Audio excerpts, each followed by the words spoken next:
What's going on, everybody? Hope everybody's staying healthy and safe.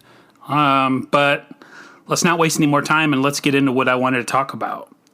So I've made some videos prior to this one about the Kittle contract, and yes, I'm going to talk about it again. I'm starting to not worry, but I'm trying to figure out how, with the cap the way it might be this year without fans, and how they're going to adjust it.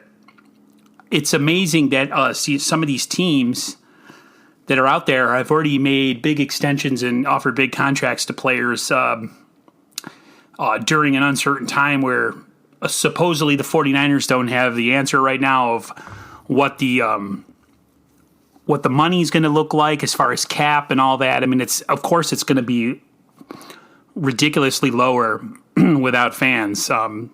Supposedly there was supposed to be a $40 million increase going into next season. Without fans, that's off the table. I don't know if they're going to borrow from other years or who knows. All I know is that other teams are making deals around the league. Most notably Kansas City, with the signing of Patrick Mahomes to a $500 million contract. I've never seen that. It's like a baseball type contract you see in baseball. But, and it's not all guaranteed. There's always clause in it. But it's definitely something that raised my eyebrows seeing, especially during a time where the 49ers don't know the specifics on stuff and aren't extending guys. And yet the Chiefs go out and they re-sign their quarterback to a $500 million contract.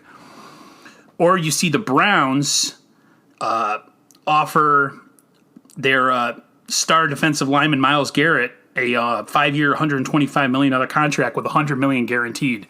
That is just ridiculous.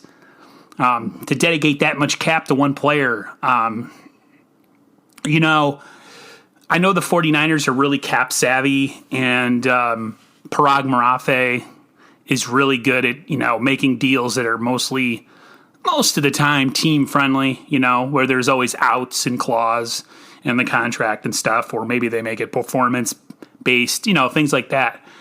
But it's interesting to see some teams, the type of money that they put on guys. And, look at the Rams cap situation this last year and how much they had to cut salary of really good players. I don't know. Maybe the Niners are just doing their due diligence. In order to stay competitive over a long stretch like the Patriots did, one thing, if you're going to be good, you're going to draft later, and you got to learn how to trade and trade back some more in order to, accumulate picks and to hit on picks that are later, because you're not going to get the top of the draft type stuff. And then you look at, trading guys from within your own team that have value, and then drafting a cheaper replacement and hoping those picks hit. They look at the 49ers. They're going to have to pay Fred Warner. If Fred Warner keeps progressing, Nick Bosa is going to come up in about, I know it's 4 years from now, but still, he's better than Myles Garrett. So, there's only, you can imagine what kind of paycheck that man's going to ask for. And then, the Niners have they've accumulated a really good roster with a lot of it's really deep. And they're going to have to pay some guys. And if they're not able to pay some guys, they're going to have to trade guys and draft that equity and then draft really well. And that's how you keep it going. It's, when you're not a good team, it's easy to talk about what you can do to improve a team, to make them better. But once you're good and you have talent, now the pressure is to win and to keep it going and to somehow finesse the cap, make the right moves, draft the right players later in the draft. And it is going to be interesting to see. That's where these front office guys make all the, the money. Speaking of front office guys, has anybody heard anything from John Lynch since the Kyle Shanahan extension? That's really weird.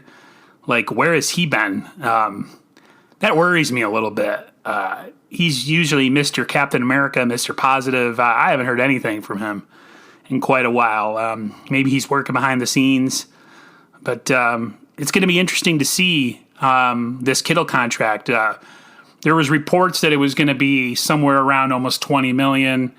Recently, there's been reports that it won't be anything close to that, and it might be somewhere between $13 and $15 million yearly type contract, which is still like almost $5 million more than like the next level tight end, who I think it's Austin Hooper, who Kittle is way better than. It's going to be interesting to see what they do with that. The Niners are like $12 million over the cap. So, I mean, that's the Kittle money. Down the road, if they can draft a replacement for, say, a guy like D Ford and get a cheaper version of him, I would say someone like that could be expendable, but you got to have the player in place to replace him. A couple guys I think could be expendable are Weston Richburg, the center, who's got a lot of money allocated to him, and he's always injured. And to me, I know a lot of people love Quan, but Quan is an injury-prone player. I mean, at least to me. We have a guy like Dre Greenlaw and Fred Warner in the middle. And Azeez Al-Shaair, he's not bad either. So you look at things like that, and you look at ways you can cut cost on certain players and then bring in or cheapen replacements. And like I said, you keep the ball rolling and you keep a team competitive for a long time. But it'll be interesting to see what's going to happen going forward. I'm still shocked the Niners haven't made any noise about anything about Kittle or nothing. The Niners are attached to the Jamal Adams trade. I just don't see that happening. I would love for it to happen.